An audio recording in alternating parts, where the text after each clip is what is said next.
Welcome you all. Thank you so much for joining us tonight, as I said, for our Narcan and QPR training.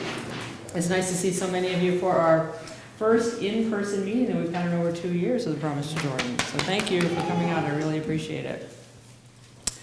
So since we have some new faces that I haven't seen before, I wanted to take a moment to go over some of the things that A Promise to Jordan has been doing over the last year or so, because you haven't seen much of us. We've kind of been holed up like the rest of you. But we have still been able to continue on with all of our programs and services. We've held various educational programs, including a book discussion about the legalization of recreational marijuana, a discussion on craft, which is a communication methodology that can be used to help your loved one agree to treatment. We've had a discussion on making college work while in recovery, a recovery ally training where attendees learned how to be someone that an individual can turn to when they're struggling to attain or maintain recovery. And of course, we had 2 other Narcan trainings and 1 QPR training, which we're going to do tonight. We've held 3 awareness-raising events right here in Simsbury at Old Well Tavern.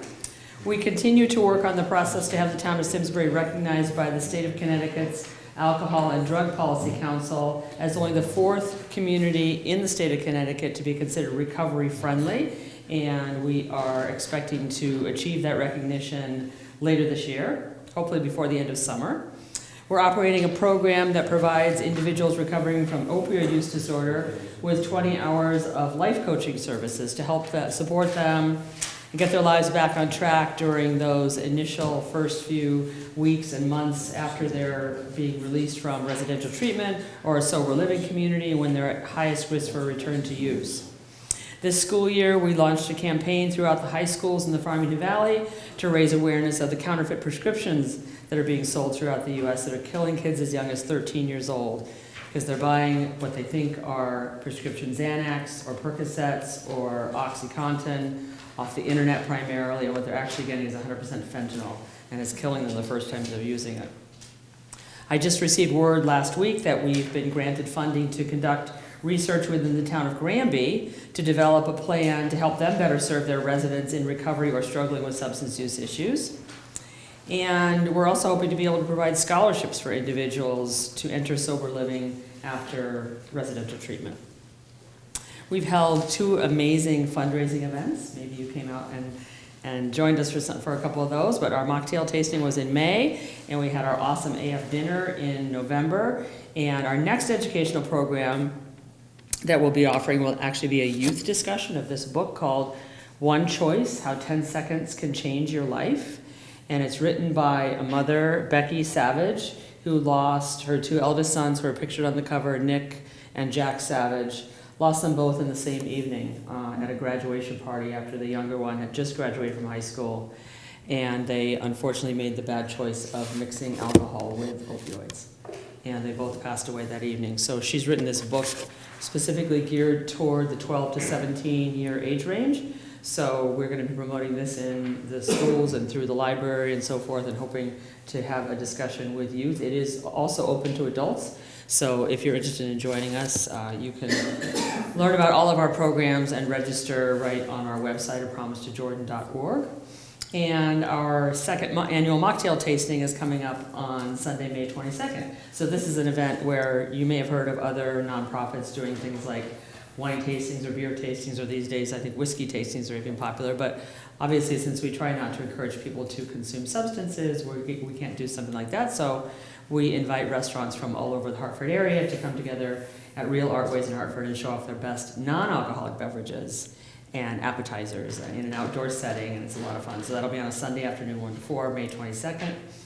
And as I said, you can learn about all these programs by visiting our website. So now we'll get started on tonight's presentation. John Lally is here with us tonight, and he is a retired psychiatric nurse practitioner in Ellington, Connecticut, with 34 years experience treating those with mental illness and addictions. He's a member of the American Society of Addiction Medicine and a certified grief counselor. He is executive director of Today I Matter, Inc., a nonprofit organization dedicated to reducing the shame and stigma of mental illness through education, advocacy, and support. He lost his eldest son, Timothy, to a heroin overdose in January 2016. In service of this mission, he has been a featured public speaker at addiction education and awareness events around Connecticut and appeared multiple times on television news programs. He's been published in the Hartford Courant, on the web at the Good Men's Project, and writes a blog entitled Addiction, Reports from the Front Lines. And we are very blessed to have him here with us this evening. Welcome, John. Thank you, Lisa. Good evening, everybody. Thanks for coming out tonight.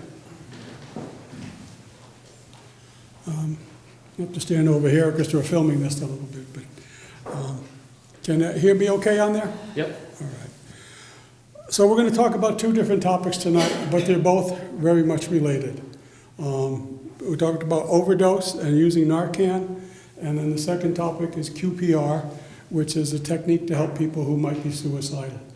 Both of these topics that we're talking about tonight are very simple techniques, procedures we can use to help someone who's struggling. And when we use either of these techniques, we very often will be in a situation where we can save someone's life. So that's why I appreciate you all being here. And just to support promise to Jordan too, you've heard all the wonderful things they've been doing and will continue to do for the communities around here in Connecticut, and helping people who are struggling and looking to get some recovery and looking to get some supports to help them through that. We'll start tonight with the topic of the opioids and Narcan. I think you all know how big a problem this is these days, right? We lost, between 2020 and 2021, we lost over 100,000 people to overdose in the United States. It's the worst year ever. In Connecticut alone, we got, I think, around 1,400 last year, which is the worst year ever. The numbers are getting worse every single year.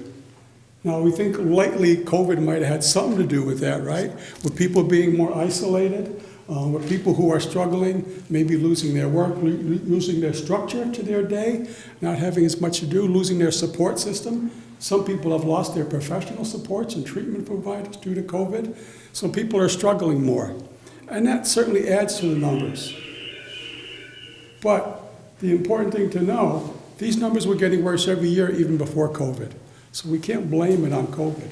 We can blame it on substance use. And the things that are getting worse today, there are more deaths than ever. We said 100,000 deaths in the United States. Now imagine if there wasn't trainings like this, if there wasn't Narcan on the street. To me, that's the scariest thought to think about.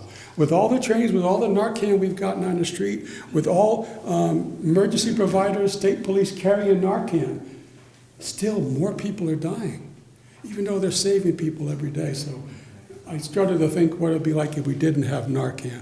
But this is just a sense of why this problem is as deadly as it is. I'm going to start by just giving a little bit of background on opioids. Some of you may know some of this, some of you may not, but just to bring us all up together. Now, opioids is just the name of a type of a chemical that attaches to the opioid receptor in the brain. So any chemical that hits those opioid receptors is called an opioid, all right, or an opiate. Opioids have been around as long as the earth's been here. Most opioids come from a natural plant, a poppy plant, which is grown wild in many areas of the globe. We have evidence as long as 4,000 years ago, the ancient Egyptians figured out how to use an extract from a poppy plant. They made a substance that was probably similar to opium, and they used that substance for religious observances. They used it for just mind alteration, and even for some pain control, it looks like. They figured out how to use that. So we know at least 4,000 years, humans have been using these substances. Okay? Now, these substances are often used for legitimate purposes. Right? Many of us have used opiates in our past. Things like Percocet, Tylenol with codeine, oxycodone, OxyContin. Those are drugs that are often been prescribed for pain control. Many of us have maybe had surgery, we go to have some dental procedures done, and you come home with a bottle of opioids. It's used for pain. That was very common. It's still very common. Not as common as it used to be, thankfully. But these drugs are around all of us, and most of us, I should say many of us have used these at some point in our lives. So we know the kind of drugs we're talking about. But things changed a little bit. In the United States, opioids became popular in the 19th century, around the time of the Civil War. We used a lot of morphine then for Civil War veterans with war wounds, and a similar compound called laudanum, which is also an opiate. So we used a lot of that, and then when we found out after a while, after the Civil War, there were a lot of morphine addicts, people who became dependent on this drug, which we hadn't had a lot of experience before. So we learned more about it. Around the year 1900, give or take 10 or 20 years, someone came up with a treatment for morphine dependence. Anybody know what that was? Heroin. Someone said, heroin. You know what? If we give heroin to someone who's dependent on morphine and withdrawal, they feel better. Well, yeah, because we're giving them another opiate. And so when they were in withdrawal, or what we now sometimes call dope sick, we give them heroin and they felt better. But as it turns out, the heroin turned out to be even more addicting. It was stronger than the morphine and even more addicting. So heroin was an opioid that was abused a lot in the 20th century. There was an uptick, like in the 50s and 60s, of heroin use. It seemed to die down for a while. But then again, it says around 1999, things changed dramatically. To start the mess we're in today, with the introduction of a drug called OxyContin. Now, OxyContin was made by a chemical company called Purdue Pharma. We've made other drugs in the past. And the difference with this is they had this massive marketing campaign for OxyContin, and they sold it as the first opiate that you don't have to worry about addiction. It's over 99% not addicting, that's what they said. Excuse me, let me make sure I turn this off. And so they really pushed this drug, and they sold it pretty convincingly. A lot of healthcare systems and providers and prescribers bought into that, and the market was flooded with OxyContin. It was just flooded. Everybody was getting OxyContin. And when people were starting to get dependent on it, or building up what we'll talk about a little bit more, there's a condition called tolerance. Okay? Tolerance is important to understand. When you use opiates on a regular basis, your body builds up a tolerance. And what that means is you need higher and higher doses to get the same effect. So if you're taking a small dose and you're taking that every day, maybe a month or two later, it's not working as well, you need a higher dose. Well, we started to see tolerance coming with the OxyContin. And the company said, well, that's because you're not prescribing enough. You're not prescribing it high enough. So the doses would just increase like dramatically. And what we found out eventually, it says around 2010, things changed again, where we started to realize, wait a minute, this is addicting. This OxyContin is causing a lot of problems. So healthcare providers started to back off on it a little bit. Say, well, maybe we shouldn't be prescribing this as much.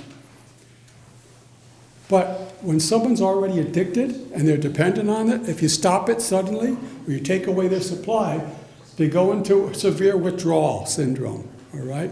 Withdrawal is, what they call dope sick. Now, withdrawal is not deadly from opiates, but for that person, it feels like they can't survive it. It's horrible shakes and sweats and diarrhea and restlessness and agitation and sleeplessness, where the person feels like, I can't manage this. So if you take away someone's OxyContin and they're in the middle of this, they go out to the street, they got to find something. And the people who sell heroin were ready and waiting. That's when we saw the heroin numbers go up crazy. And almost everybody who started using heroin then is because they were already addicted to pills, to opiate pills. Okay? So then we saw the uptick in heroin, and heroin is stronger than pills, it's stronger than OxyContin, it's stronger than morphine. And we saw the deaths starting to go up a little bit from overdoses of that. But things changed again around 2013. That's when what we hear about now is fentanyl came on the scene. Now fentanyl, depending on the study, is 50 to 100 times stronger than even heroin. But the crazy thing, why these drug dealers were using it, is, first of all, it's different than other opioids. It's made in a lab. It's not made from a poppy plant. So if you have enough chemical smarts and the right tools, you can make fentanyl in a laboratory. And we think now most of the fentanyl coming in the country is either made in China or Mexico these days. But it's so cheap to make that drug dealers were cutting their heroin with it so they can make a bigger profit. They mix their heroin with some fentanyl, and then they make more money because the fentanyl is so cheap. But it's also stronger.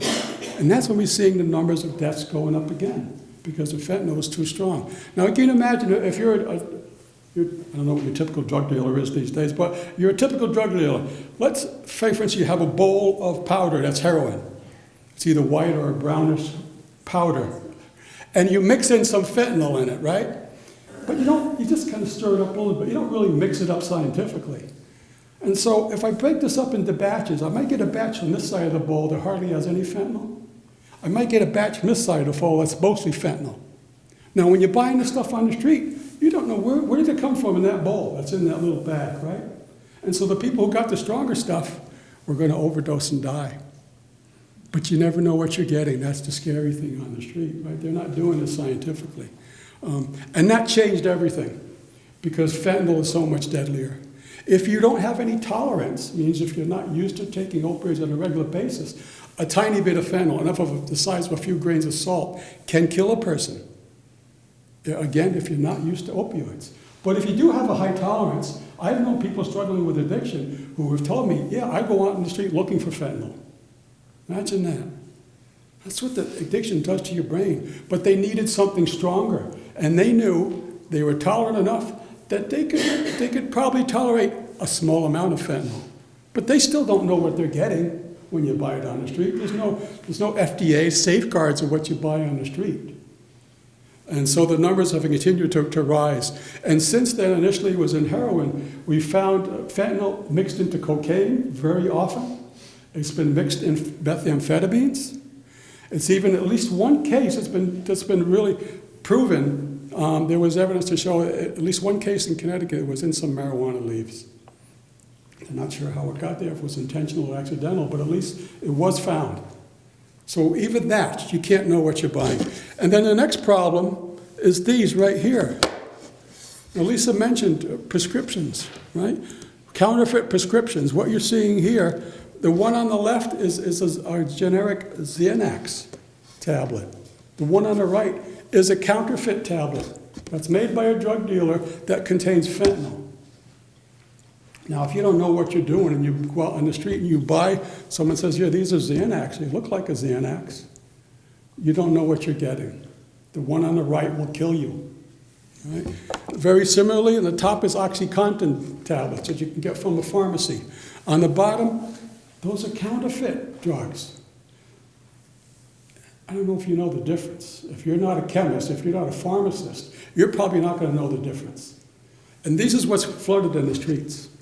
And this is what killed that 13-year-old in Hartford a month and a half ago. Fentanyl pills.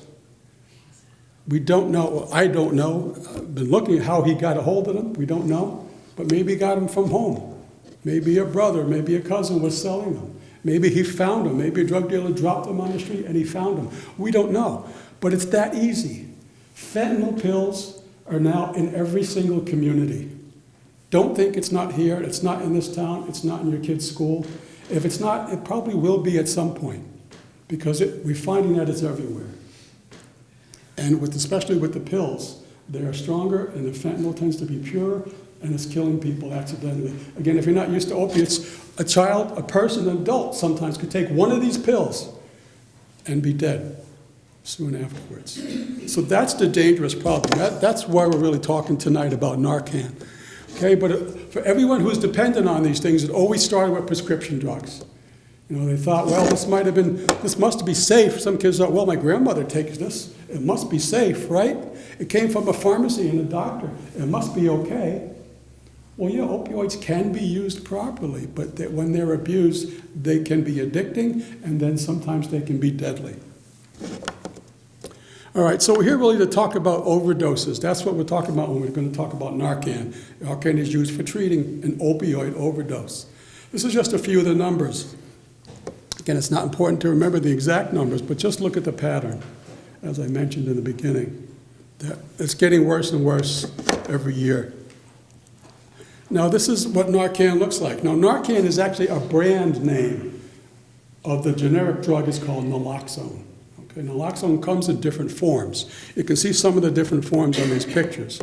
In the top left there, it comes in a vial that's often used in hospitals. They can give it intravenously, or you can draw it up into a syringe and do an intramuscular injection. Okay, but what we're going to focus on is the bottom right hand. See that nasal spray? That's what you're going to get at the end of the training tonight. You're going to get 2 doses of a Narcan, that is the brand name that you're getting, the Narcan nasal spray. It's the simplest to use. It delivers still 4 milligrams of Narcan, which is what they all do in general. It's the most economical, and it's just as effective as any of the others. This is what almost all the state police are using these days, and the EMTs are using these Narcan nasal sprays. Oops, wrong direction. Okay, so we're going to talk about here a little bit overdose risk factors, how to identify an overdose, and then how to give the Narcan and what to do afterwards. Now, a few things about Narcan. Well, obviously the greatest thing about Narcan is it's saving people's lives every day. It's very simple to use. We give it to someone, and many times we can save their life. But the second greatest thing, which is that it's entirely safe. You cannot hurt someone with Narcan. I can squirt it in my nose right now, and because I have no opiates in my system, it would have no effect on me. It would be like putting water in my nose.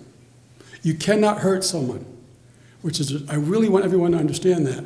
If you run into a situation where someone is passed out, we're going to talk about what an overdose might look like. If you run into that situation, you may not know for sure that the person's overdosed. But if you give the Narcan anyway, the great thing is you can't hurt them. You can't hurt them. The worst that's going to happen is you're going to use up your dose, and we'll get you another dose if you do, for free after this, okay? But you can't hurt a person using Narcan. There's not even evidence that there's any allergies. No one's ever been reported even allergic to naloxone or Narcan. So that's great. It does no harm. Now, it only has an effect if the person has opioids in their system. Okay, we'll talk about how it works in a minute. But if someone's passed out for any other reason, if they've overdosed on alcohol, if they have a brain injury or some other medical problem, if that's why they're passed out, Narcan won't help them. Okay, but again, it won't hurt. So if you don't know, I say, when in doubt, squirt it out. And if you don't know, give it anyway, because it can't hurt them. And often you won't know for sure. But it won't help any other problems. Okay? Only opioids. All right. Now, how does Narcan work? I think first I just want to explain how opioids work very quickly. Now, when a person takes an opioid, so there's different ways to get it into your body, right? You can take a pill, right? You can swallow a pill, right?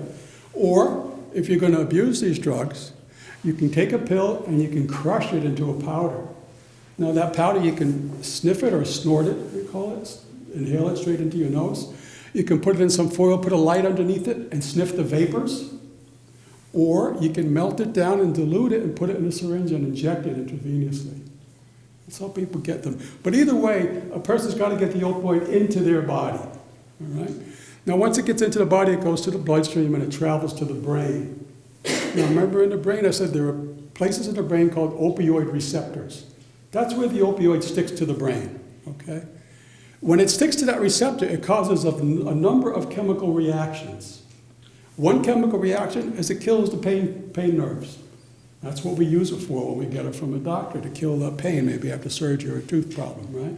That's one of the chemical reactions. But it causes some others. It causes diarrhea, it causes nausea, it causes sleepiness and drowsiness.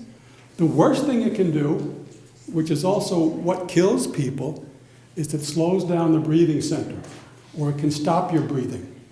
When people die from an opioid overdose, that's what killed them. The lack of oxygen to the brain. Now, if you're not getting oxygen to your brain, 4 or 5 minutes is all it takes before it's irreversible brain damage.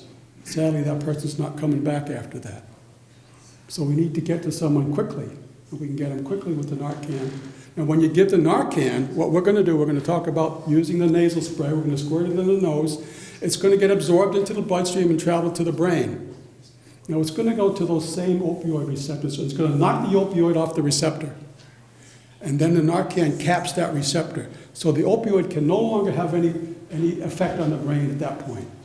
And so all the problems that were starting to happen because of the opioids, they reverse. They can come backwards. So if the person's barely breathing, the breathing starts to pick up again. Right? And they can come to. It's been dramatic as someone being on the ground looking like they're dead, to 3 minutes later, they're standing up, talking and walking, and feeling, I won't say feeling fine, but they're wide awake and alive. That's how dramatic it can be.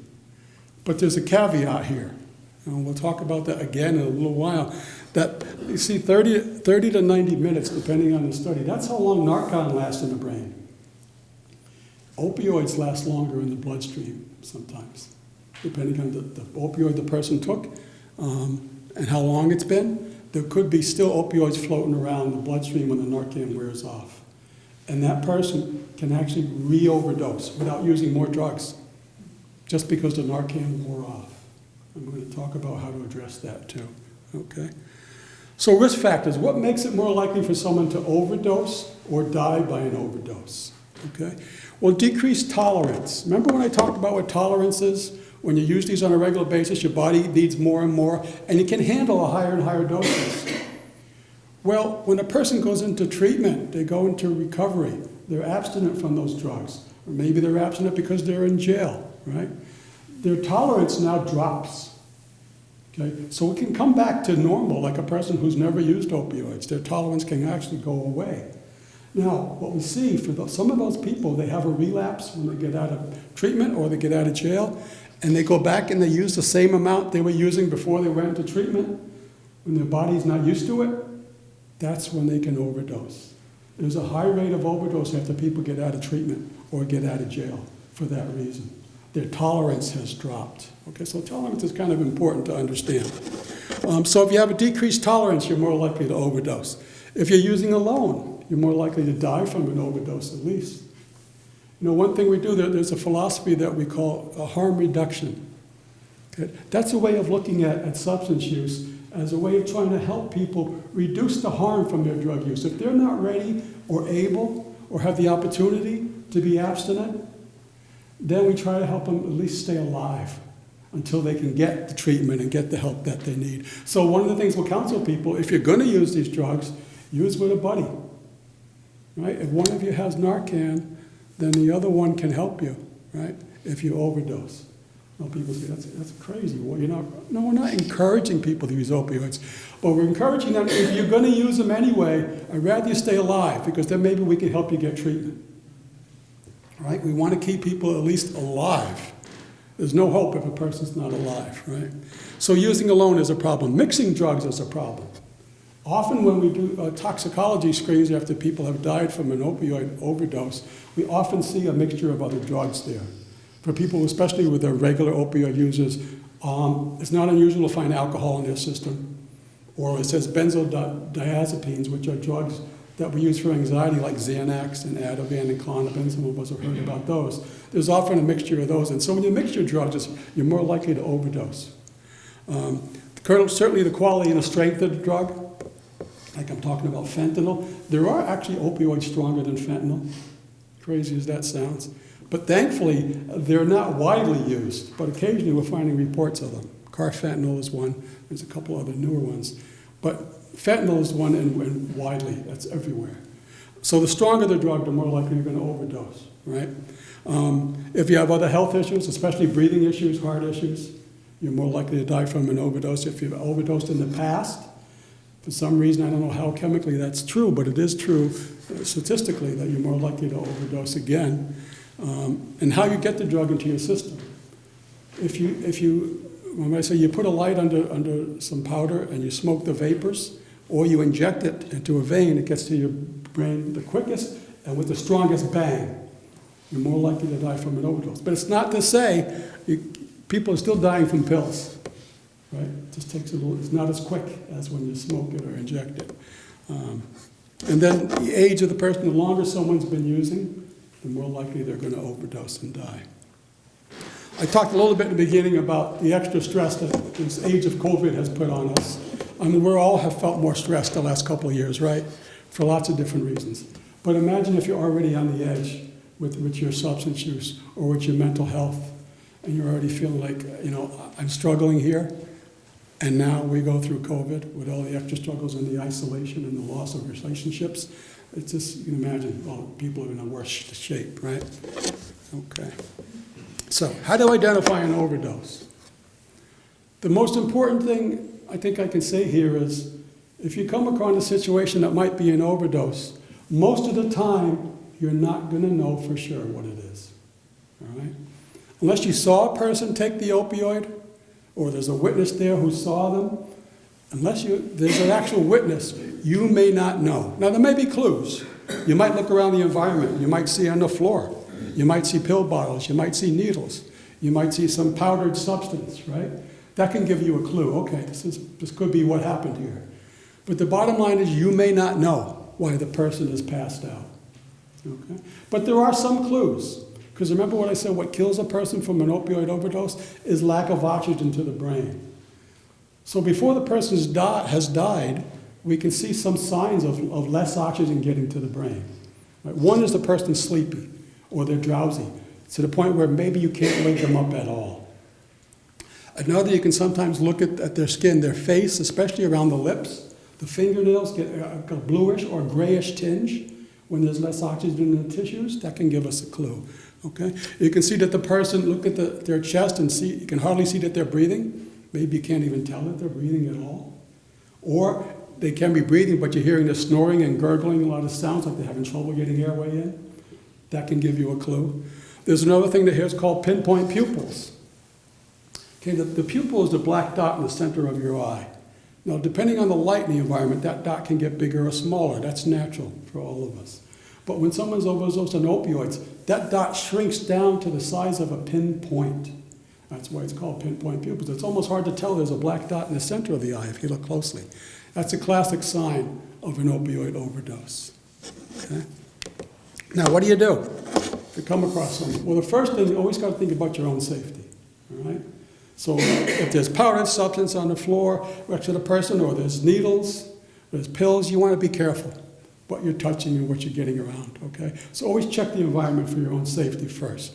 But then the first thing you do is the first thing you would do if you ever had CPR classes, you shake the person, you try to wake them up. All right? See if you can wake them up. If you can wake them up and they can talk to you, then you're good. If they can talk, they're breathing. Okay? And that's what we're trying to address is their breathing, with the Narcan.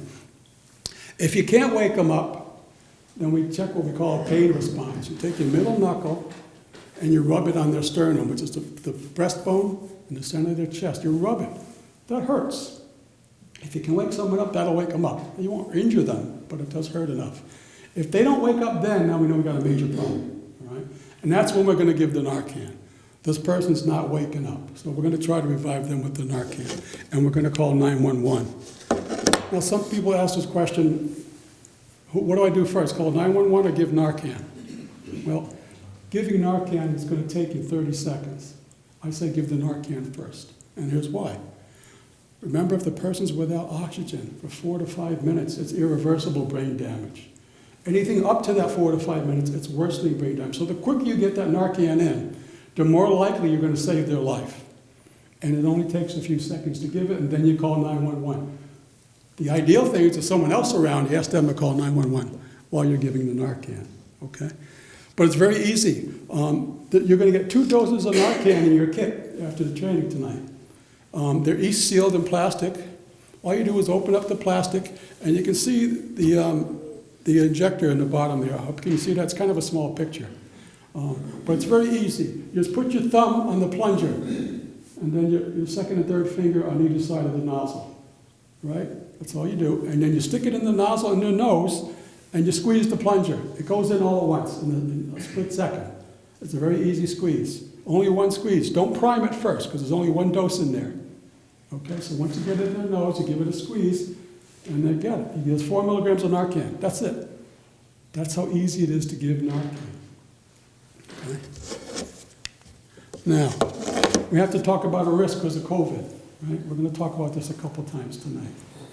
You can imagine now, if you know something about COVID, if a person is positive for the COVID virus, COVID lives in their respiratory tract, right? So it's going to be in their mouth, it's going to be in their nose. If a person has COVID, it's going to be in their nose, and if you're squirting a nasal spray into there, there's going to be some molecules coming back out, isn't there? It only just kind of makes sense, right? If those molecules contain COVID, you can possibly catch it from that person. All right? That's just a fact.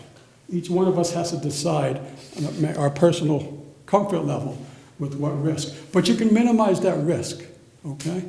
What you can do, with one hand, if I'm squirting this in someone's nose, I'm going to use my other hand and cup it over the end of my hand and the end of their nose as I squirt. So some of the molecules, most of the molecules might be caught in my hand that come out of their nose. Less likely for me to breathe it in. Now, if I have a mask, that's even better for me, isn't it?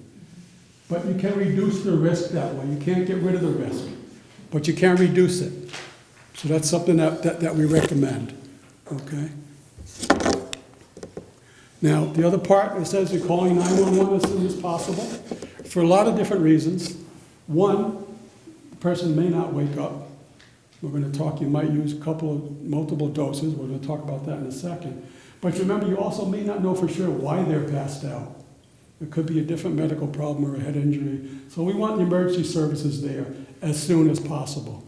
If you've never called 911 before, you want to be sure that you give them as much information. They're going to ask you too, what did you find? What does it look like? Was the person, were you able to wake them up? What did you do? They'll ask you about what just happened and describe it to them. And you also want to be very clear to them where you are, okay? So they can find you quickly. If you're inside a building, the best thing is you can find someone else to meet them outside so they can get to you quickly. Or else, if there's no one else, you got to make sure they know which door to come in, how to find you. Like there's lots of doors in this building here. It could take them 3 or 4 minutes if they come in the wrong place trying to find you. So you want to give as much information as possible. Okay? They may also give you some information, some things they might want you to do or look at while you're waiting for them to get here. Okay? All right. The other part that's possible is mouth-to-mouth resuscitation. Another thing we don't want to hear in the age of COVID. Now remember, it can take the Narcan anywhere from 2 to 5 minutes to work, sometimes quicker. During that time, the person's not getting enough oxygen, or maybe not breathing at all. So we have the option, we can possibly save their life if we give them some breaths. All right? Now with your kit tonight, you're going to also get a plastic face shield. The nice thing about that is you can put that over their face, squeeze their nose, put your mouth over the shield. You want to give 2 big puffs into their lungs. Blow it up, and then 1 breath every 5 to 6 seconds until they start to breathe or the emergency staff gets there. That's the recommendations. Now the face shield will cut down any risk of contamination, but it won't eliminate it. All right? So again, it's a personal decision. I just want you to make that decision knowing the facts. That if that person, obviously that person doesn't have COVID, you can't get it from them. But if they're positive for COVID, there can be a way they can transmit it to you while you're doing these procedures. So you got to be careful. All right. Now if the person starts to wake up a little bit and rouse and they start to breathe a little bit on their own, but they're not really up and about, we like to just turn them onto their side. This is called the rescue position. If you know CPR, you've heard of this there too. All right. Especially if you've done mouth to mouth and sometimes you blow air, it goes into their stomach. It can make them vomit. So you want to turn them on their side. So if they vomit, it comes out. If they're laying back, they're going to choke on it. Right? So you turn them on their side and bring their top leg and arm in front of them so they don't roll back so easy. That's called the rescue position. And you just kind of sit with them, talk to them, try to keep them calm while the help is coming. Now afterwards, it says usually revive in 2 to 3 minutes. I'm not sure they put on a slide why it says usually. Sometimes, I'm going to say. I don't know if there's a usual anymore because it's getting more common that a person's going to need a second dose. Okay? Fentanyl, because it's stronger than heroin, we'll say, it's more likely they might need a second dose than it used to be when it was just straight heroin. The good old days, right? But when they start to revive, it can be rather quickly. It can be in a couple of minutes. And they might wake up very confused. Remember, they might not realize what the heck just happened to me. And who are you? What did you just do? What are these people around? What's all this commotion? And they might wake up a little anxious and confused. So just be kind of aware of that, all right? In rare cases, they might be a little bit agitated. For people who are regular opioid users and have a high tolerance, we're putting them into withdrawal, right? And we're putting the Narcan on their brain, it kicks the opioids off their brain, and that puts them into withdrawal. So they can wake up feeling quite miserable, all right? And sometimes agitated. So again, be aware of that for your own safety. Give some space if you need to, okay? Now, if the person doesn't respond in 2 to 3 minutes, give a second dose of Narcan. You're going to get 2 doses in your kit tonight, okay? So you want to give a second dose after 2 to 3 minutes if they don't start waking up, all right? You can give it in the same or the other nostril. It doesn't matter which side of the nose you give it in. Don't even try to remember which side did they give. It doesn't matter. Okay? Now, I already talked about the fact that the person could re-overdose. They could wake up and the Narcan could wear off while they still have opioids in the system. They can overdose and drop again from lack of oxygen. So we want to encourage them, if they're awake and alert before the emergency staff gets here, that they should stick around. They really should go to the hospital and be checked out and be monitored for at least an hour after they're wide awake, so they can see that they don't, if they re-overdose, the emergency staff is going to have more Narcan to give them. Okay? Now, sometimes we're not going to be able to revive a person. You might give your 2 doses and they still don't wake up. The longer someone has been without oxygen, the less likely they're going to be able to come back. It's just a fact. So one reason we want to get to them as quick as possible, the Narcan. I have heard of one case where a person survived after 5 doses of Narcan. That's highly unusual. That's not the norm. But usually, like I said, if you're out 4 or 5 minutes with no oxygen, you may not survive. But I guess if you were doing mouth-to-mouth on someone, you can prolong that time. And if they're not awake, they're going to keep giving them Narcan until the person wakes up or a medical person pronounces them dead. Okay? But you're going to have 2 doses, at least to start. After that, hopefully the emergency staff will be there if you need more doses. Okay. Now the doses that you get, it says stored in moderate temperatures. You don't want to put it in a refrigerator. You don't want to put it in your car glove compartment in August when it gets really hot. Okay? Or the other thing to know is that they all have an expiration date, like most medications. By the time you get it, there's going to be 1 to 2 years left. And it'll be stamped right on the package, the expiration date. Now the important thing to know, if you did keep it in extreme temperatures, or if it's old and expired Narcan, what that means is it can become less effective over time. It doesn't mean that it goes bad and that it's harmful. You can still not hurt someone with old Narcan. So if it's all you have, you give it anyway. You can't hurt them, and it might be effective enough to save their life.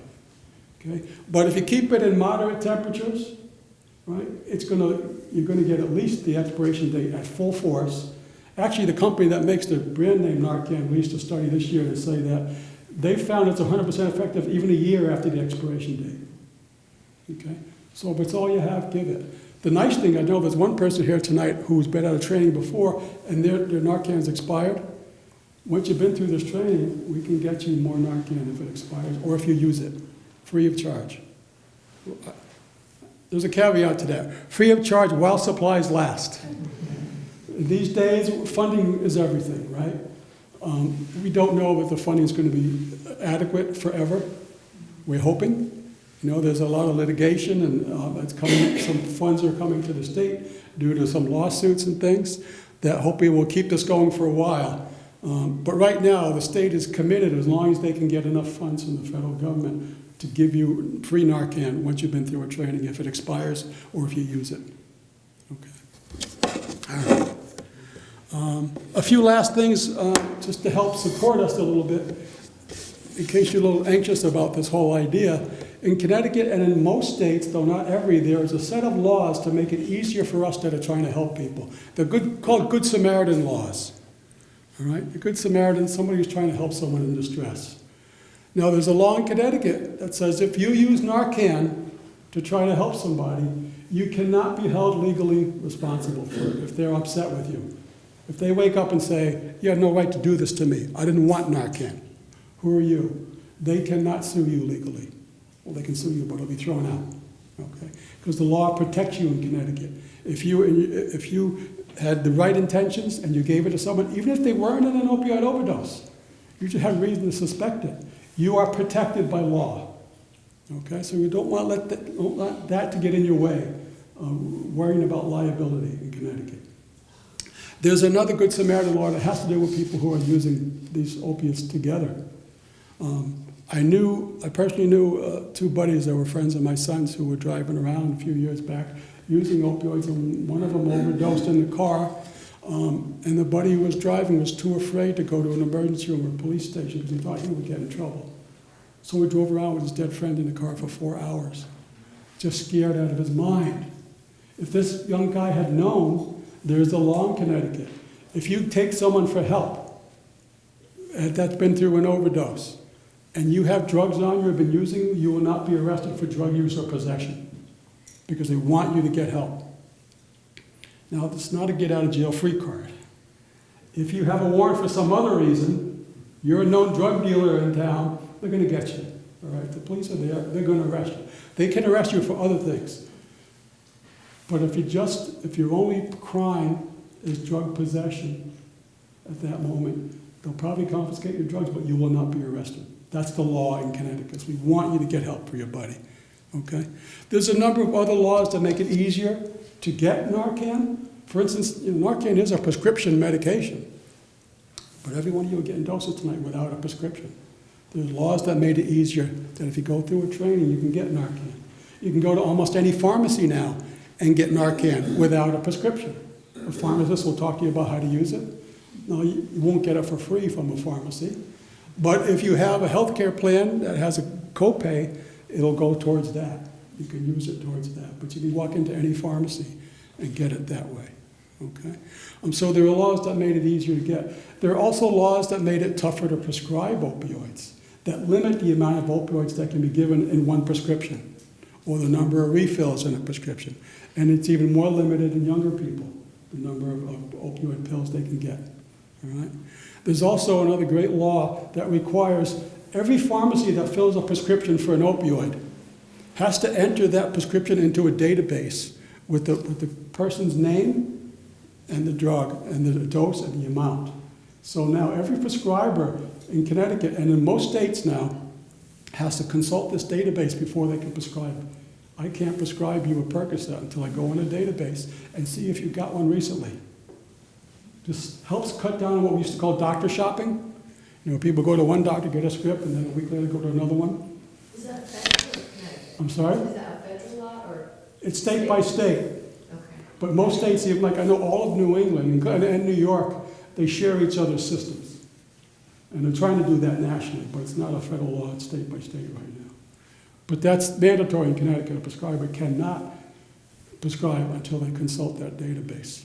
So there's laws, again, trying to make the problem a little bit better. Are you seeing more states adopting the first couple laws that you spoke of, the lack of liability? Yes. I don't think it's 100% of the states yet, but I think it's pretty close to that now. Yeah. And then the next is just talking about legislation that I already talked about.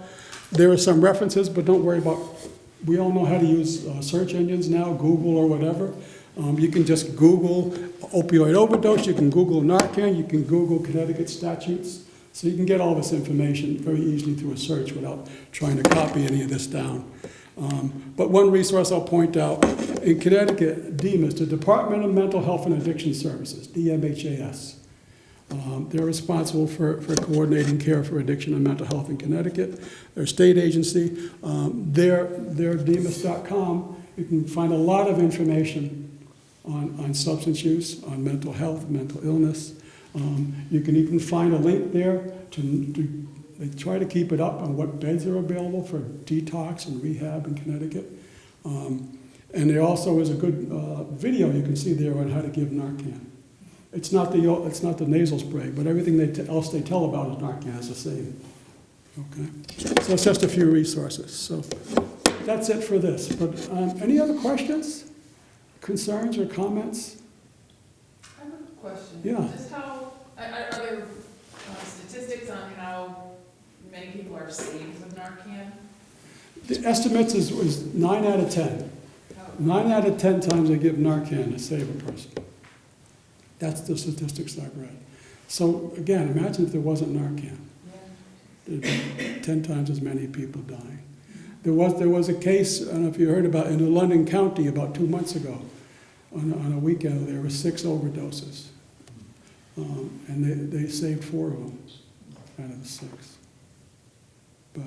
So this is happening everywhere. It's in this town. You can run into it anywhere. My brother-in-law lives up in Massachusetts, but he was driving home one night in his condo complex, and He pulled into space, and the guy slumped over in the car next to him. Thankfully, he had some Narcan. He saved the guy's life. You never know. It can be anywhere at any time. So, thank you for listening. If you have any questions, you can Google a lot of it. You can get hold of Lisa. She's good for getting references to you or getting you where you can get more information. You can contact todayimatter.org, my organization, and we can help you out too. Okay? We'll take a 5-minute break. If you want to stretch your legs, you get a drink or use the lavatory, and then we'll do the QPR training. How's that? Oh, you all have demographic forms, we call them. In order to get your Narcan, you got to fill out those forms. Now, you're not using your entire name, you're just using a few initials, so most of it's confidential. But because of the grant from the federal government, we have to keep track of the Narcan that we're giving out. So you turn that in and you'll get your doses tonight. Anything you want to say about that, Lisa? No, you should all have a little QPR booklet, and then John gets started again in a few minutes, and if anybody does need to use the restroom, it's right down this side.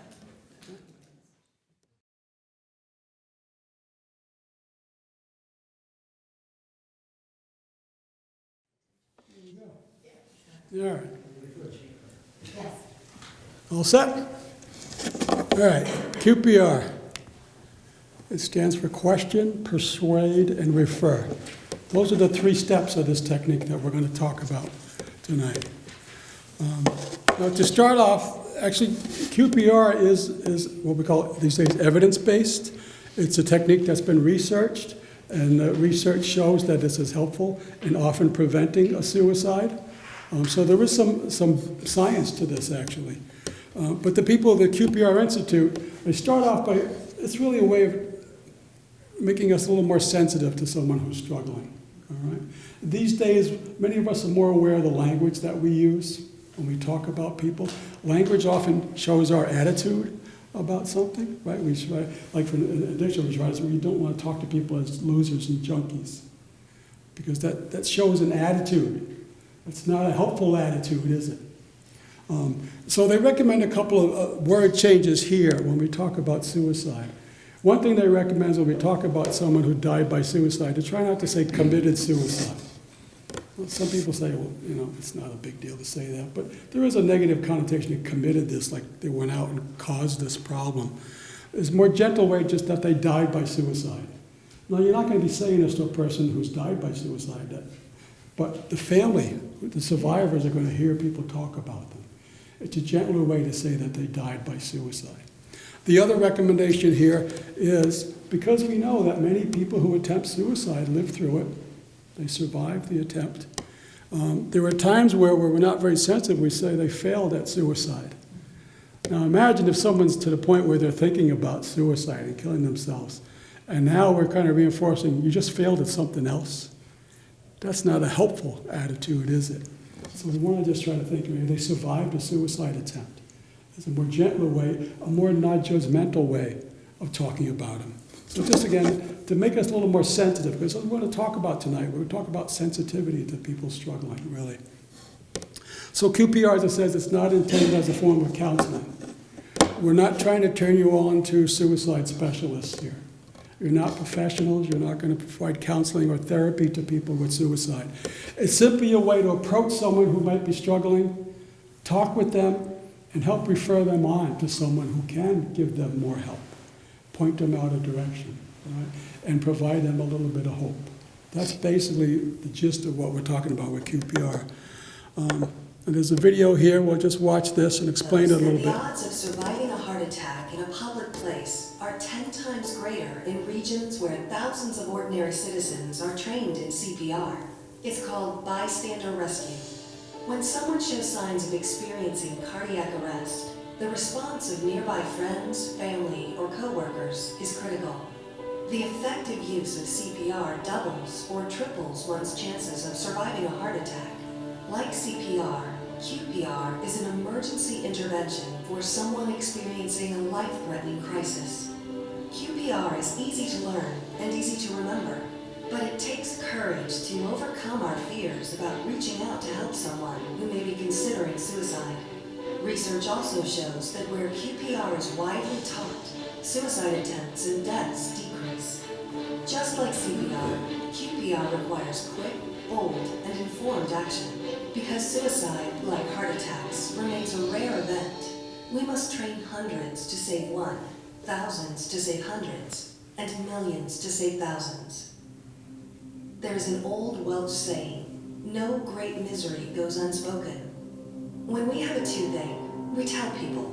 We don't hide our pain. But because of the stigma and taboo around the word suicide, many people considering suicide don't speak plainly about their suffering. They fear our rejection. They fear that if they say something, we will ridicule them or make fun of them. As a result, people thinking about suicide often use indirect language. They hint at what they're thinking of doing. They send us coded messages, and they suffer in silence.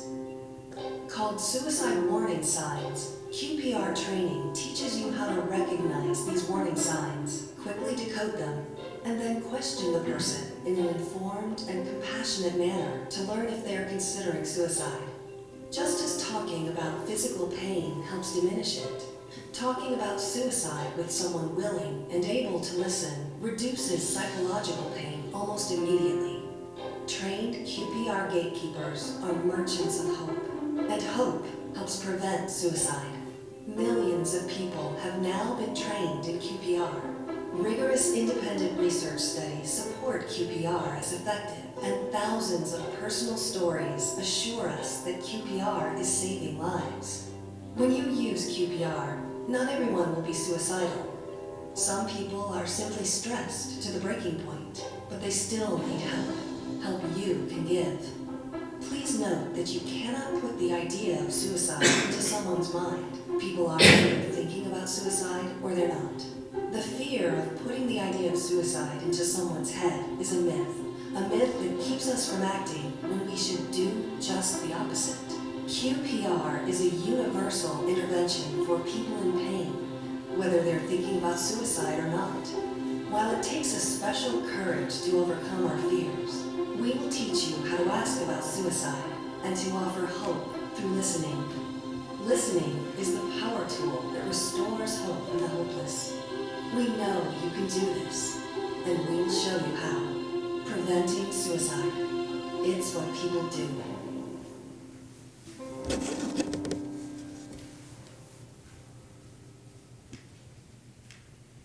Okay, that's just an overview.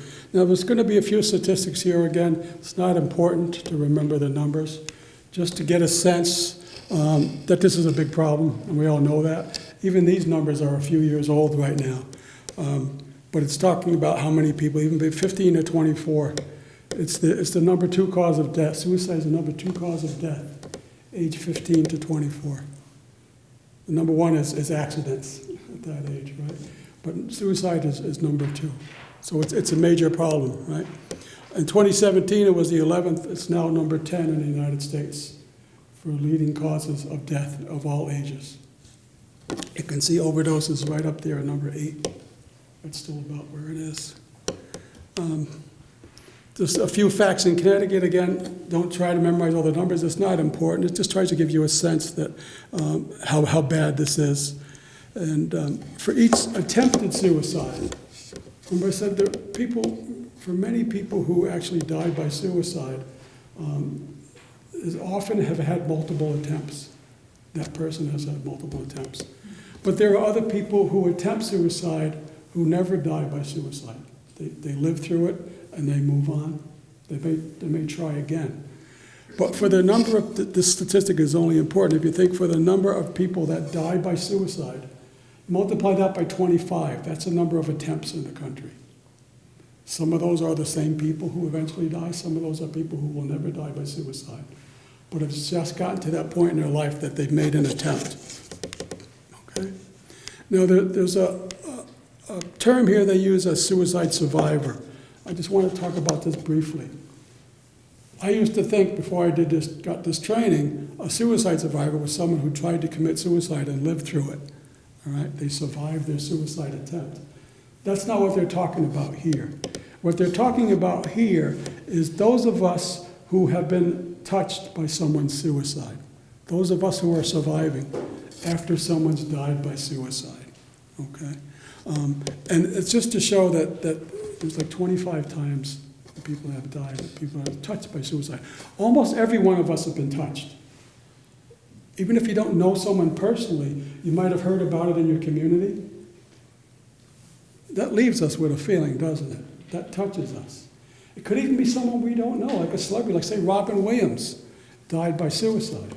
How many people were heartbroken that never even knew the man, right? That's how suicide touches us. So I think almost all of us have been touched in some way by suicide. The important thing about understanding the concept of suicide survivor is that the closer you are in relationship, statistically, your risk of dying by suicide goes up. We see that more closely. And children of parents who died by suicide, those children are 4 times more likely to die by suicide if they had a parent who died by suicide. We also see that a lot, especially with young people in the schools, in middle schools and high schools. We used to call it, I don't like the phrase, but it's called copycat suicide. Have you heard that? When there's a young person who dies by suicide, people, these experts are now on the lookout for a second or third suicide in that community. You know, especially young people who are really struggling and feeling like they don't fit in and they don't belong. And if there's a suicide of a young person in the community, if you've ever seen that happen, when they have the funeral services, the whole town turns out. It's like, it's heartwarming but heartbreaking at the same time. Thousands of people will show up. They all feel a connection. Now imagine someone who's all struggling and on the fence about thinking about suicide, and they see this outpouring of love and attention. That can be attractive to someone who feels like they have no meaning in their lives, especially someone who's young. So we're very careful, counselors and therapists are very careful watching out in that community. It increases the risk. So that's, again, a close relationship to someone who's died by suicide. That's the only reason it's important to know about that. All right, now we're going to talk about some myths about suicide. I think this is most important because I think everyone's here because we care about somebody, don't we? We care about helping people. That's why you showed up tonight. We want to find about how can we make a positive contribution to others who are struggling in our community. That's why we're here tonight, okay? So we all care. But sometimes what gets in our way is misunderstandings, especially about suicide, okay? And we're going to talk about some of these. No one can stop a suicide. It's inevitable. Some people think that. We're all here tonight. I'm here talking to you tonight because I believe that's absolutely not true. Every one of you has the ability to stop a suicide. And if you ever run into that situation and you get involved, there's a good chance you're going to stop the suicide. Actually, the research has showed that. So that's a myth. The second one is asking a person about suicide will only make them angrier. People say it'll put the idea in their head. Like I said in the video, the research shows that's not true. If someone's not thinking about suicide and you ask them if they're thinking about suicide, they're not going to suddenly say, huh, that's a good idea. No. People get there on their own, right? They don't need you. Actually, the opposite is true.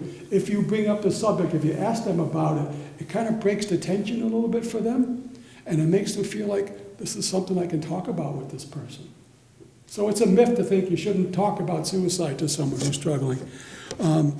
It actually lowers their anxiety. Only experts can prevent suicide. Again, that's not true. Like I said, most of us are not going to be experts in suicide here, but every one of you are going to have the ability to get involved and turn someone around who might be suicidal. It's really, once we get done tonight, you're going to think, oh, really, it's really simple. It's a simple idea. But myths get in the way.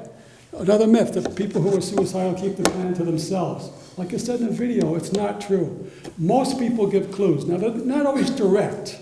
Sometimes they're indirect clues. And we're going to talk about how to identify clues. Clues, verbal clues, things people say. We're going to talk about situational clues, situations that people find themselves in, and then behavioral clues. So most people give signs. If we learn about them and we're attuned to them, we're going to be able to pick them up sometimes. But not everyone. But most people do give us some signs at first. And once a person decides suicide, there's nothing you can do about it. Absolutely false. There's a gentleman, his name is Kevin Hines. Kevin is a world-renowned suicide educator right now.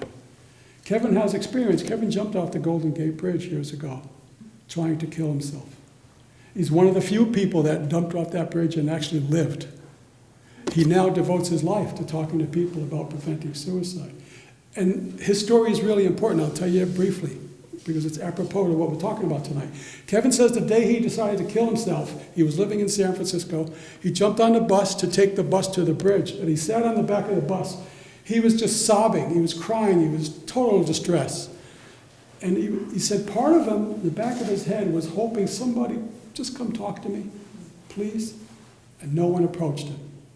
Now, why they didn't approach him, I don't know. I'm not here to judge. Maybe they were afraid. You know, we see someone, we think, are they crazy? Maybe they're dangerous.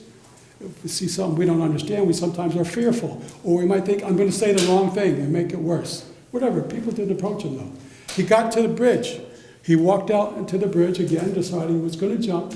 But again, he says, all the way out there, he was hoping, someone please stop me. And actually, a woman approached him on the bridge, but she handed him her phone and asked him to take a picture of her, which he did, and she left. She didn't know what was going on with him. No, I'm blaming her either.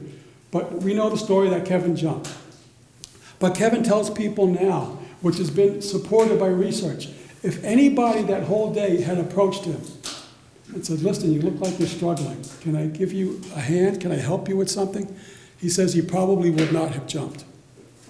Just that intervention. That's all we're talking about tonight. Just intervening, just talking to someone, breaking the ice. You can break their mindset. You're showing them a couple of things. You're showing them that I'm not here to judge you. I'm here to maybe help if I can. Because you're another human being, I care about you. Simple as that. You might be a stranger, but I care about you. That's a powerful message. All right? There's a similar story. There's actually a gentleman who was a highway patrolman who worked that bridge over the years, and he wrote a book about his experiences. And you can imagine, he ran into a lot of people that were in that bridge to jump. And he gives the same story. Almost every time he was able to talk to someone, he was able to talk them out of it. Almost every time. Not 100%, but almost. So that's just why we all need to, if we just can get up the nerve to get involved, to get over our fear of saying and doing the wrong thing, we can very possibly save a life if someone's at that point. So those are myths. Now we're going to talk about clues. Remember we said most people give clues. So we're going to talk about, first of all, verbal clues. Okay, so things people say. They can be sometimes very direct, right? I decided to kill myself, right? I'm going to commit suicide. People will say that, right? I'm going to end it all. That's pretty clear what they're thinking about, right? So we don't have to do a lot of guessing then. We can try to talk to them and get involved. And we're going to talk about how to talk to them, too. So they give clues. Sometimes they're not as direct clues, but they're kind of still giving you a message. I'm tired of life. I can't go on. How many times have we heard? In my career, I've heard it a lot. I wish I could just go to sleep and not wake up. Sometimes people may not be planning suicide, but they don't know another option. So they might say things like that. You know, the way my life is going, I wouldn't care if I just went to sleep and didn't wake up. I've heard that a lot, people who are struggling. Again, it doesn't mean they're going to take action, but they're really struggling. That's why we can get in and try to help someone, even if they're not saying, I'm going to kill myself, but they're really struggling. They could use a little hand, someone to just talk to. Okay? So the clues might be, the verbal clues might be a little less direct. Okay? There's also behaviors that give us clues. Right? Now, a previous suicide attempt, if someone's done that before and they're still struggling with depression, they have a high risk of making another attempt on their life. Okay? If someone buys a gun or stockpiling pills, now I'm not here to say if you buy a gun you're suicidal. Absolutely not. But if someone's really struggling and we know they have a history of depression, maybe they have a history of a suicide attempt, and now they go buy a gun, whoa, this is not a good sign right now, okay? Or if they're stockpiling pills. Those are the two most lethal ways that people wind up dying from suicide, is gunshots and pills. So the other thing people will do sometimes is just stockpile, save up their pills at home. Maybe there might be prescription pills, or you can buy enough Tylenol. They save up and up until they think they have enough that'll kill them. If we see signs of that, that's just another clue. There's not a good thing going on here, right? If they also have depression and moodiness, if they're suddenly, and this is not like this person, again, we're looking for a change in a person. Suddenly, they decide to write a will, they never cared about it, they're giving away some prized possessions, like signs like, not gonna need these things anymore.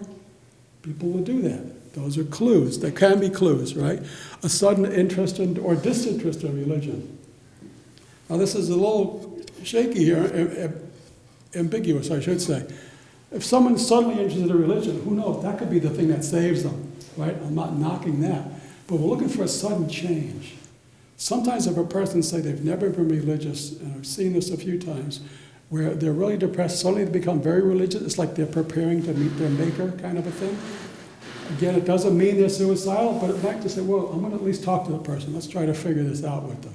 Or the opposite. If they've been someone that's been very religious and gotten a lot of support from their religious community, and suddenly they cut themselves off from that, that can be a danger sign. Okay, those are behaviors. Drug or alcohol abuse after a relapse, after a period of recovery, and any unexplained anger or aggression. Okay, so we talked about verbal clues, behavioral clues. Now these are situations.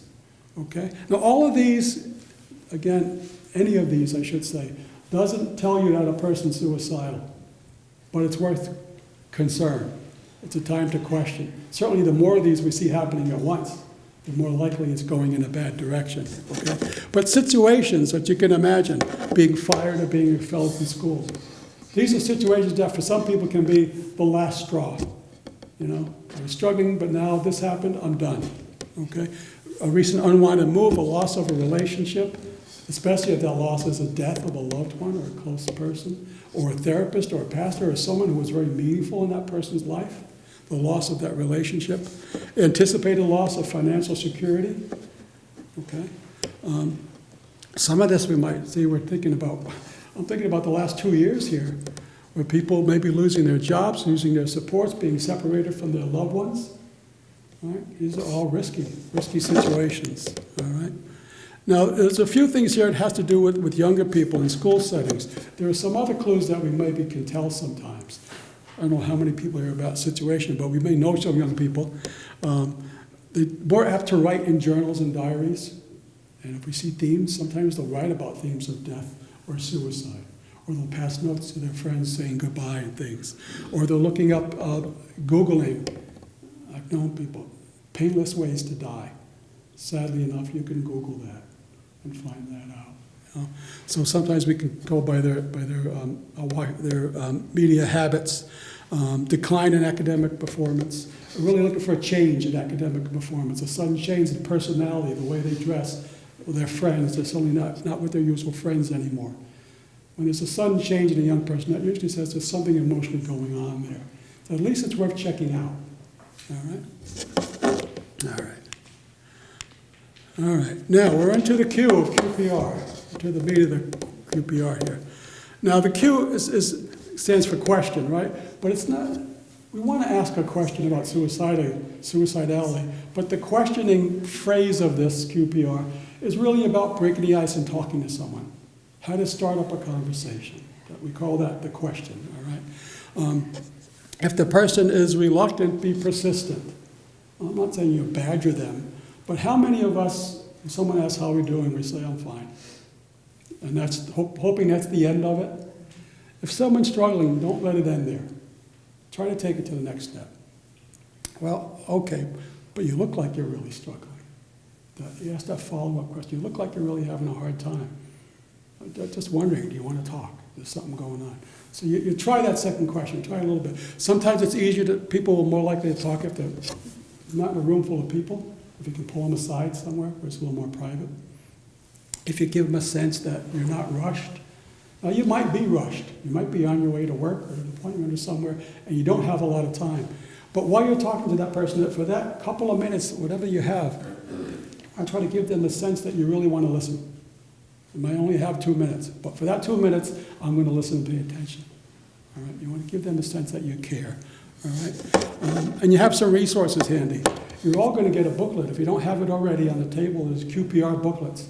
It's going to review what we're talking about tonight. It also has some phone numbers and websites in there.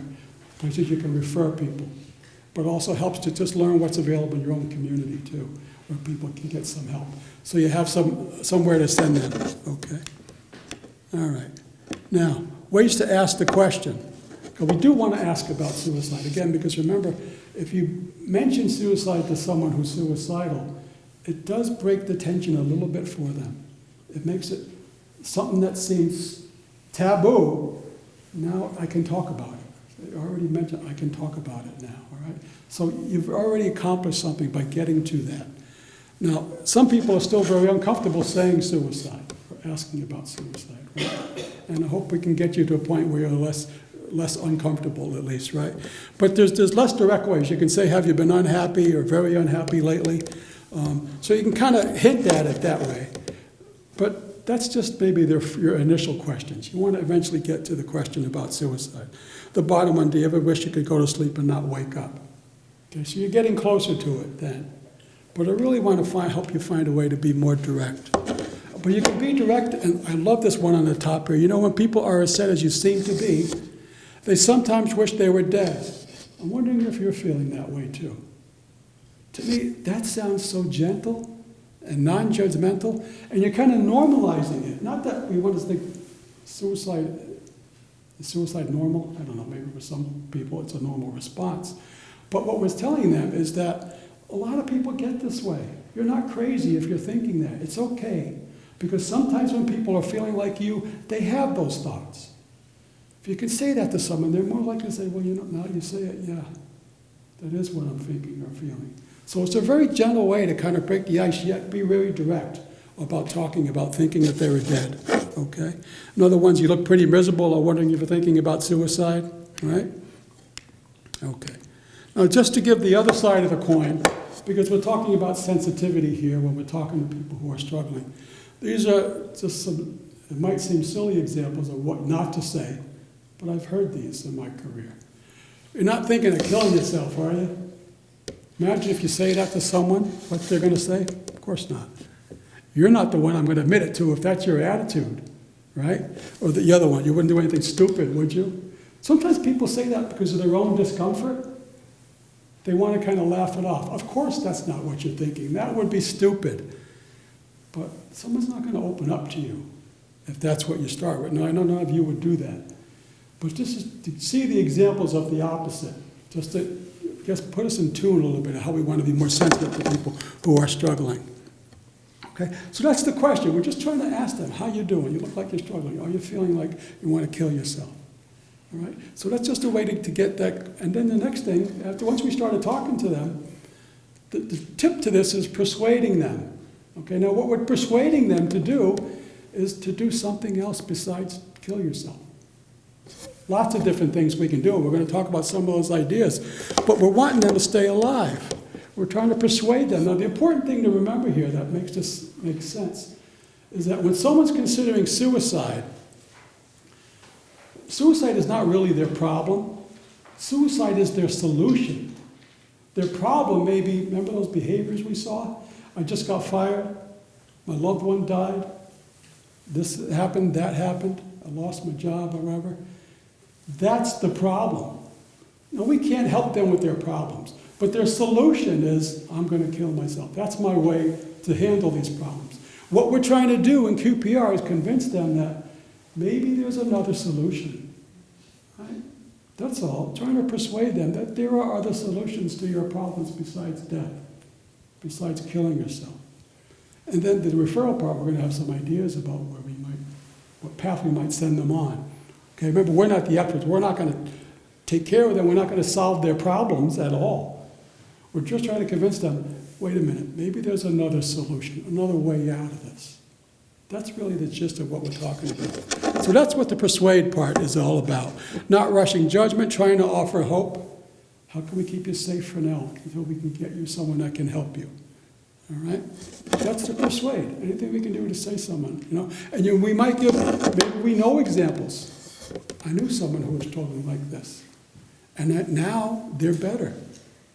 You know, they found a counselor, they found a pastor, they found someone they could talk to, and now they're better and they're happy they're alive. Maybe that could happen for you. Maybe I have a phone number here or somewhere where I could direct you. Maybe at least give it a chance. Talk to this person. Maybe there's someone you know. Maybe I can call a friend of yours for you.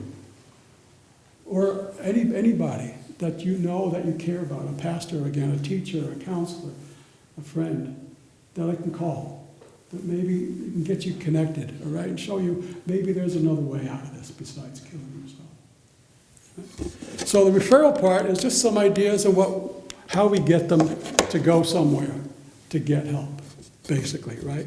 The ideal referral has to do with if you can actually bring someone to a professional. You can walk them, you can drive them, or whatever, to a counselor, to an emergency room, to somebody, a trusted person who has a little more skills than you. We call that a warm handoff. They're going from person delivered right to another person who maybe has a next level of skills. And you can say, I'm going to leave you with them. This person knows who to call. This person can maybe help you. That's what we're doing. That's the ideal referral, is getting them somewhere that they can get help.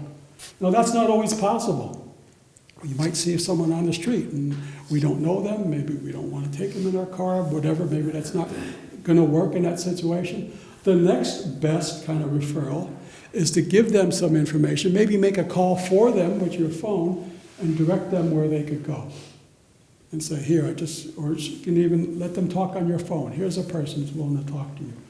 You might get someone from them, like maybe their own counselor or somebody or a friend. But you make a connection for them, and then you get them, all right, they're going to go try that. All right? If you can't take them, that's the next best thing. And the third level, as it talks about here, is if maybe you don't have a connection for them, but you have a phone number or something, and you get a commitment from them, I'm going to go home and make this call.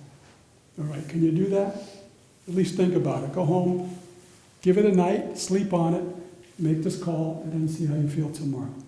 That's the next level, okay? So that's all we're really doing. Now, some of us have more knowledge already about what's available in our community. There's going to be some phone numbers in the QPR booklet, okay? In Connecticut, we always have, are you familiar with the number 211 info line? You get a lot of crisis help by calling 211 in Connecticut. If it's really a problem, there's always 911 if you need someone there right away. Now in Connecticut, there's soon going to be a 3-digit number to call for a psychiatric crisis. Similar to 911, I forget what the number's going to be, but it's supposed to be out by the end of the year statewide, where you're going to know another 3-digit number. It's not getting the police to come, but a mental health crisis team that's going to be available. But those are things that always have in your back pocket for referrals, okay? This situation, we call it the lethal triad. If you see this, something bad's going to happen. This almost always results in something bad. If someone says upset, but I mean upset to the point where they may be thinking about suicide, and they're under the influence of alcohol, and they have a firearm, if those 3 things are happening at once, it's not going to be good, probably, okay? That's an immediate 911. Get some pros here to intervene right away, as soon as you can. Maybe they'll be fine, but let's not take any chances with this situation, all right? You want to bump this right up to the pros, okay? All right, again, it says, remember, almost all efforts to persuade someone to live will be met with some kind of agreement, or at least turn people around. Like Kevin Hines, who jumped off the bridge, he tells us that. If anybody had intervened in him that day, he knows he would not have jumped. He was wishing someone would just please approach me. He couldn't stop himself at that moment, but he hoped someone else could step in. And that's often going to be the case, if we could just get over our discomfort of getting involved. Again, it doesn't take a lot of skills. It just takes someone who cares, who maybe has a couple of phone numbers, or you know how to call somebody on your phone to get some help and to try to convince them that maybe there's another solution to your problems. That's all this is about, right? And we all can do that, right? So just, again, some more tips. You really want to tell them, I want you to live. I'm on your side. Whatever you're going through, I think you're worth living. No, I know you have a lot of problems, that you don't think that, but maybe there's another solution, another way through those problems. Just give it a chance. We're trying to give them a little bit of hope, right? Things we can do to take it to another step. We can join a team ourselves. Many of us, we can volunteer for a suicide hotline. They'll train you. You call 211, they'll train you how to do a suicide hotline. So you want to be available to help people out that way. You can join a team, you can learn more about suicide. A lot of schools, I know a lot of high schools these days are starting some peer-to-peer kind of support groups for people that are struggling that you can get involved with. Okay, so there are other ways to do this. Again, it's all about planting the seeds of hope. All right? That and showing that someone here cares about you. You know, every one of us can do that, right? Okay, that's it. Let's just list some resources. These are in your booklet, so don't worry about writing anything down. There's some websites and resources you can look up if you want more information. So that's it for the QPR. Any questions or comments on this? All right, I guess I did really good. I answered every question you could possibly think of. Awesome. You all know how to reach Lisa, and I promise to Jordan. If you have follow-up questions or concerns, and she can give you my information too. Sometimes we're uncomfortable asking in front of a group, like we talked about with the QPR. If you have something after the fact, or you think it's, oh, I should have asked this question. There's ways you can get through to that, okay? And thank you all for coming in. Thank Lisa for coming in.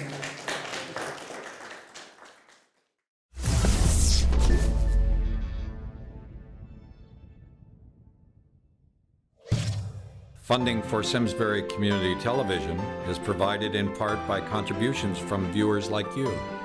Thank you.